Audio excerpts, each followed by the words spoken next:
Será que caiu o Schiller? Sim, e voltará em breve, mas a gente já pode colocar aqui em pauta o assunto que ele vai comentar, viu, Zé? Mas que hora, não? Tá bom, então vamos ouvir o Rodrigo Maia falando sobre livrar a cara de algumas categorias de servidores do congelamento de salários. Enfim, o corporativismo prevaleceu na aprovação do projeto que destina ajuda de 60 bilhões de reais a estados e municípios. Rodrigo Maia, presidente da Câmara, sobre o assunto.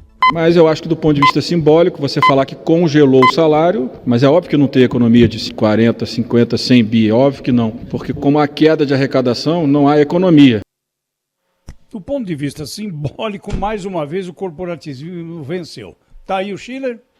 Aqui com a gente. Então, Schiller, como é que é isso, hein? O ministro da Economia pede, vai lá, conversa. Aparentemente eles concordam com ele, chega na hora de votar, é tudo diferente, o corporativismo mais uma vez prevaleceu. Tudo bem, Zé Paulo, os colegas da mesa, olha, de sábado para quarta-feira, né, no Congresso Nacional pode acontecer muita coisa. No sábado, o Senado aprovou o artigo 8º do projeto de lei, que era bastante restritivo, quer dizer, o congelamento de aumentos salariais era para todo mundo, com exceção da área militar, né, do setor militar, profissionais de saúde. Essa era a restrição feita. Se a gente olhar, eu analiso isso no dia a dia aqui, quando eu fui ver o artigo 8º, como saiu da Câmara, né, o parágrafo 6º aqui, ele ficou enorme parágrafo, né? Até brincando assim, um gordo parágrafo. Então você tem ali, eu não consigo nem contar aqui, são quase 20 categorias que ficaram fora, né? Aí entrou profissionais da área de educação pública. Quando fala profissionais de educação pública, não é só professores. Todo mundo que trabalha na educação pública, ligado à escola, o auxiliar escolar, o servente escolar, o que a gente chamava na minha época da merendeira, né? A pessoa que trabalha, todo mundo ganhou. As escolas, em grande medida, estão fechadas agora durante a pandemia, depois vão reabrir num certo momento, não sabe exatamente quando, mas o reajuste de aumento está liberado, né? O reajuste salarial está liberado. Trabalhadores de assistência social, aí você tem todo o sistema SUAS, né? Um sistema único da assistência social, isso é uma ampla categoria no Brasil, municípios especialmente, tem um peso enorme, né? Os estados também. Você tem toda a área de limpeza urbana, você tem os agentes socioeducativos, né? Não se perguntando. Toda categoria pode ser justificada, né? Você pode justificar para cada categoria que você coloca, você tem lá no Congresso um lobby, você tem algum deputado que faz voto nessa categoria, você tem um sindicato, né, que vai lá no Congresso fazer pressão. Então entram os agentes socioeducativos. Por que entram os agentes socioeducativos? Bom, por algum argumento, né? Bom, entrou a área militar, logo tem que entrar a área de segurança pública, logo tem que entrar os guardas municipais. Bom, mas aí por que não botam os agentes socioeducativos que lidam com, aqui em São Paulo, por exemplo, a Fundação Casa, as antigas estruturas da FEBEM, enfim, técnicos e peritos criminais. Por que técnicos e peritos criminais devem entrar? Nada contra os técnicos e peritos criminais, né? Mas qual é o argumento? Polícia legislativa. Boa parte dos legislativos sequer estão trabalhando agora presencialmente durante a pandemia. Enfim, na verdade é uma pressão corporativa, significa que praticamente 80% do setor público ficou fora da regra, né? E aí a gente pode fazer uma reflexão, né? Vejam como é difícil aprovar reformas no Brasil que mexam com a máquina. Vejam quantas vezes a gente discutiu aqui a PEC emergencial. A PEC emergencial, ela abria a possibilidade da redução de até 25% de vencimentos e jornada de trabalho do servidor público, que era uma medida proposta pela área econômica, né, dentro do Plano Mais Brasil. Olha, isso é sonho de uma noite de verão. Nunca passou pela CCJ. Eu me lembro da senadora Simone Tebet dizendo, olha, isso não passa aqui de jeito nenhum, etc. Né? E vamos lá. Claramente tem uma dissonância cognitiva no governo, porque a equipe econômica diz uma coisa, né? A equipe econômica sonha com uma PEC, como era a PEC emergencial, ou agora fez um sonho pequeno, né, de você ter alguma contrapartida mais consistente por parte dos estados e municípios para compensar um pouquinho do rombo fiscal que nós vamos ter esse ano. O problema é que nas madrugadas de Brasília, as exceções vão sendo feitas. Por exemplo, nesse projeto foi aprovada a suspensão do prazo de concursos públicos. Não sei se vocês perceberam ali, foi até pouco noticiado. Se a gente olhar no primeiro momento, parece bom, né? Bom, vamos suspender os prazos, significa que não vai ter concurso. Não é que não vai ter concurso, pode ter concurso.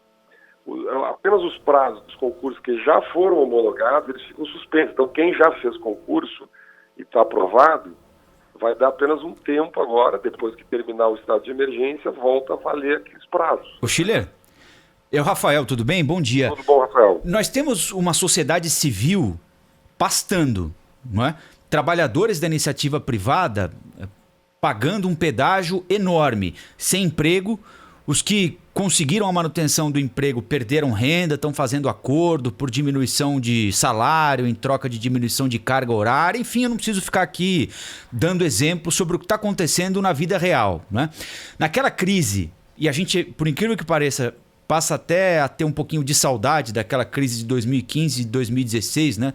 Porque, né? Enfim, naquela ali pelo menos não tinha Covid-19, né? Que tá matando gente a rodo pelo país. Mas naquela crise em que também muita gente perdeu emprego, perdeu renda, foi vender quentinha na rua, algumas categorias do funcionalismo público conseguiram um aumento de salário. E agora, nessa crise muito maior, a gente está discutindo um congelamento de salário por 1 ano e meio, como se fosse um grande favor. Quer dizer, o fosso entre essas duas situações é tão grande que a gente não pode imaginar que isso não passe no Congresso ou que não passe pelos olhos de quem ocupa o Congresso Nacional porque eles sejam cegos. Eles estão vendo e não tomam a decisão mais dura que precisa ser tomada porque não querem tomar.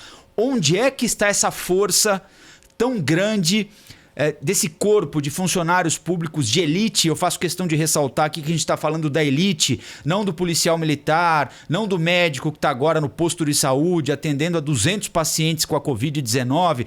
Mas onde é que está o poder dessa elite? Porque eles conseguem privilégios e pelo menos a manutenção de privilégios assim de maneira tão escancarada, quando o restante do país está enterrando seus familiares, está fazendo conta com 25%, 50%, 70% menos do salário. Onde eles ganham esse jogo, Schiller? No lobby, Rafael, no lobby, não é? E aí eu concordo inteiramente contigo, apenas acrescento, não é? Que não é só na elite, né? O funcionalismo público aqui pega professor, agente prisional, agente socioeducativo, assistente social, pega muita categoria, tem que ter voto, né? Tem que ter voto, categorias têm voto. Não só tem voto, mas elas têm estruturas sindicais organizadas e tem lobby, expressão no Congresso Nacional e tem deputados que respondem a essas categorias e ganham voto com essas categorias. Tá? Então, assim, isso a gente viu na reforma da Previdência. Eu várias vezes perguntei aqui por que, digamos assim, quem representava a faxineira, quem representava o motorista de ônibus, quem representava o trabalhador comum, que não tem lobby no Congresso, chamado sem pressão, sem grupos de pressão. Então, quer dizer, nós tivemos notícias de aumentos generalizados, né, na área judiciária logo antes da crise, logo antes do coronavírus, explodir ainda em fevereiro. Né? Então, o setor público, na verdade, não corta na carne. Essa é uma regra. Né? E o Schiller, e o Executivo também não fez nenhuma questão de apertar, não é? Claro que a decisão é do Congresso, mas não houve nenhum tipo de mobilização, né? O Executivo também não dá mostra de que tem interesse de mudar esse tipo de coisa, né? Olha, aí tem duas questões. Ontem o Major Vitor Hugo, líder do governo, ele parecia que respondia a 2 governos. Tinha 2 governos ali dentro. Então a área econômica, que tem também a presença lá no Congresso, orientava veto do governo. O Major Vitor Hugo sabia perfeitamente que não tinha nenhuma condição de vetar nada. Me lembro quando foi votado na Câmara o primeiro projeto, que era muito pior. Eu lembro daquele primeiro projeto, era farra fiscal, que foi aprovado na Câmara. Ele ainda foi corrigido no Senado depois. O projeto original, a cobertura era total. Toda a perda de CNS, toda a perda de SSN por parte das prefeituras ia ser coberta pela União. E não tinha nenhuma contrapartida. Na verdade, foi o senador Alcolumbre e o Paulo Guedes, fizeram um acordo, não é, durante a semana, construíram isso e no sábado votaram o projeto mais restritivo. Aqui vamos fazer uma ressalva. O senador Alcolumbre, ele teve um papel bem mais duro nesse processo, tá? Bem mais duro nesse processo. Inclusive, ontem ele ainda tentava retirar algumas categorias que haviam sido perdoadas, digamos assim, de não serem congeladas, mas acabou sendo derrotado. O fato é que, num certo momento, o Major Vitor Hugo ele liga para o presidente da República e pergunta para o presidente, bom, o que eu faço? Né? E nessa conversa, obviamente eu não tenho aqui o áudio da conversa, mas eu imagino que ele tenha dito, olha, presidente, nós não temos nenhuma chance de vetar isso aí. Não temos base aqui, não temos base. O que o senhor diz? Então vai com a onda, né? Vai com a onda. O fato é esse, o governo não tem coalizão. Quando a gente discute que o governo está negociando com o Centrão, querendo criar uma coalizão, eu acho muito difícil que faça isso a essa altura do campeonato, mas é para ter um mínimo de base, Eu acho que o governo está mais mirando numa atitude preventiva aí para um eventual processo do que para formar uma base para aprovar projetos. Mas só para lembrar, na primeira votação aquela na Câmara, o governo fez 70 votos. Foram 430 contra o governo. Então o governo não apita muita coisa hoje, está aí no Congresso Nacional. Fernando Schiller, cientista político, colunista aqui da Rádio Bandeirantes. Schiller, até a próxima, hein? Obrigada pela conversa. Grande abraço. Abração.